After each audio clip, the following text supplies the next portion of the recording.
Hello friends, I am Angel George and welcome back to my YouTube channel Angel George सी रेडी फोर पे। बहुत बार ऐसा होता है कि हम अपने लक्ष्य से भटक जाते हैं और हमें जो करना होता है हम वो ना करके हम दूसरों की बातों में आने के कारण हम बहुत सारी ऐसी चीज़ें करना शुरू कर देते हैं जो कि हमें नहीं करनी चाहिए। एक समय की बात है कि एक भद्र पुरुष होते हैं, मतलब कि अच्छे सज्जन होते हैं। वो रोज़ ट्रेन से सफ़र कर रहे होते हैं और जब वो रोज़ ट्रेन से सफ़र करते हैं तो जो उनका ट्रेन का एक्सपीरियंस होता है वो अपनी डायरी में नोट करते हैं कि आज मैंने ये सीखा या आज मैंने ये देखा। वो सब कुछ वो अपनी डायरी में लिखते हैं। एक बार वो ट्रेन से जा रहे होते हैं तो वहाँ पर कुछ बच्चे जो है वो बड़े मस्ती कर रहे होते हैं, एक फैमिली मस्ती कर रही होती है। वो उनकी तरफ देखते हैं और स्माइल करते हैं और तभी उनमें साथ वाली सीट पे बैठे हुए एक पुरुष, एक पानी बेचने वाला आता है और वो पुरुष जो होता है साथ सीट पे बैठा होता है, वो उससे कहता है कि हाँ ये पानी की बॉटल दे दीजिए।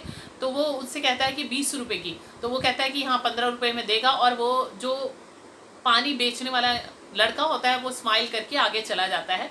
और जैसे ही वो आगे जाता है तो वो जो सज्जन पुरुष होते हैं उनके दिमाग में आता है कि ये पानी देने वाला इंसान जो है, लड़का जो है, ये कुछ बोला नहीं और मुस्कुरा के आगे चला गया है।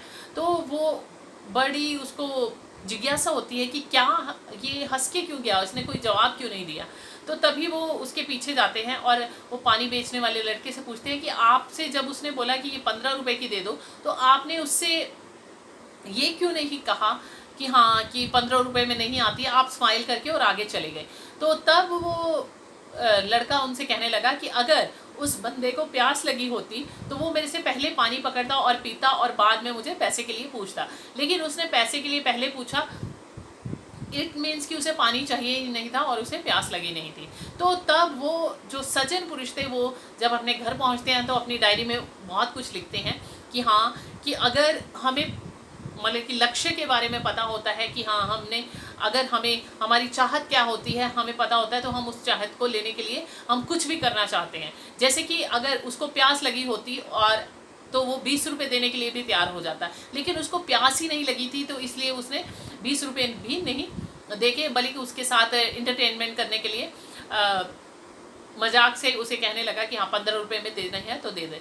तो इट मीन्स कि अगर हमारी ज़रूरत होती है तो हम उस ज़रूरत के लिए वो सारी चीज़ें करते हैं। ख़ास तौर पे मैं उन सबको ये चीज़ बताना चाहूँगी। तब वो पुरुष बहुत कुछ अपनी डायरी में लिखते हैं कि अगर हमें लक्ष्य की तरफ अगर ध्यान होगा तो हम इधर उधर की बातों में नहीं ध्यान देंगे। उसी तरह से ख़ास तौर पे जो स्टूडेंट्स हैं या जिन्हें कोई लक्ष्य प्राप्त करना है या जिनका कुछ एम है कि उन्होंने अपनी लाइफ में करना है, तो जब उनके रास्ते में बहुत सारी ऐसी चीज़ें आती हैं कि हाँ ये क्यों हो गया, वो क्यों है, ये ऐसा कर रहे हैं, तो अगर हमारा जो है निशाना अपने लक्ष्य की तरफ है या हम उस तरफ सोचते हैं तो हम इन सब चीज़ों की ओर नहीं ध्यान देंगे। जैसे कि वो बंदा था, उसे पानी चाहिए होता तो वो पानी की तरफ पहले देखता और बाद में वो पैसों की बात करता। उसी तरह से अगर हमारा लक्ष्य है, हम लक्ष्य की तरफ बढ़ते हैं तो हमारे रास्ते में जो मर्जी होता रहे, हमें कोई लेना देना नहीं होता। तो इसलिए हमें सिर्फ अपने लक्ष्य की तरफ ध्यान देना चाहिए, तो हमें इधर उधर की बातें नहीं नज़र आएंगी। अगर पढ़ने वाले हैं तो वो पढ़ना है तो वो हमें पहले अपना लक्ष्य पता चलना चाहिए कि हमें इतने टाइम में ये वाली चीज़ पूरी करनी है तो हम उस चीज़ को पूरी करेंगे। अगर हमें अपना लक्ष्य ही नहीं पता है, हमारा उस चीज़ की तरफ ध्यान ही नहीं है, हमें जिज्ञासा ही नहीं है, हमें यही नहीं है कि हाँ हमें वो चीज़ लेनी है, तब हम उस की तरफ ज़्यादा इतनी केयर नहीं करेंगे और इतने जिज्ञासा से उस चीज़ को नहीं ढूंढते हैं। तो इसलिए पहले अपने एम बना लीजिए। आप उस चीज़ की तरफ बढ़ने के लिए अपने आप को एक लक्ष्य बना लीजिए, तो आपके रास्ते में चाहे जितनी मर्जी रुकावटें आएंगी आप उस चीज़ को प्राप्त करना चाहिए। यानी कि एक जुनून होना चाहिए, तभी आप अपने लक्ष्य को प्राप्त कर सकते हैं। आई होप कि ये कहानी आपको अच्छी लगी होगी। अब नेक्स्ट वीडियो में मिलते हैं नेक्स्ट टॉपिक के साथ। तब तक के लिए bye bye, take care and stay blessed.